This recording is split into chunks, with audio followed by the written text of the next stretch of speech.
Hello बच्चों, let's read the question. The question is the longest cell in the human body is A में है nerve cell, B में है muscle cell, C में है liver cell and D में है kidney cell. तो आइए देखते हैं हम इसका की कंसेप्ट. तो अगर हम बात करें बच्चों इसके की कंसेप्ट की, तो इसका की कंसेप्ट हो जाएगा longest cell of the human body. तो आपका जो लॉन्गेस्ट सेल होता है ह्यूमन बॉडी में वो होता है बच्चों आपका नर्व सेल, जिसको हम न्यूरॉन भी कहते हैं. और न्यूरॉन जो होता है ये स्पेशलाइज सेल होता है किसका, of the nervous system, of the nervous system, जो generally 1 to 1.5 metre in length होता है.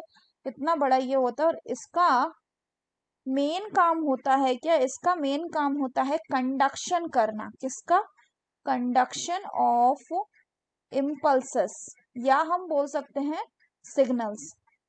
सो the correct option will be option A, that is nerve cell. अगर बाकी ऑप्शन की बात करें तो लिवर सेल को हम क्या कहते हैं, इनको हम कहते हैं हिपैटोसाइट्स.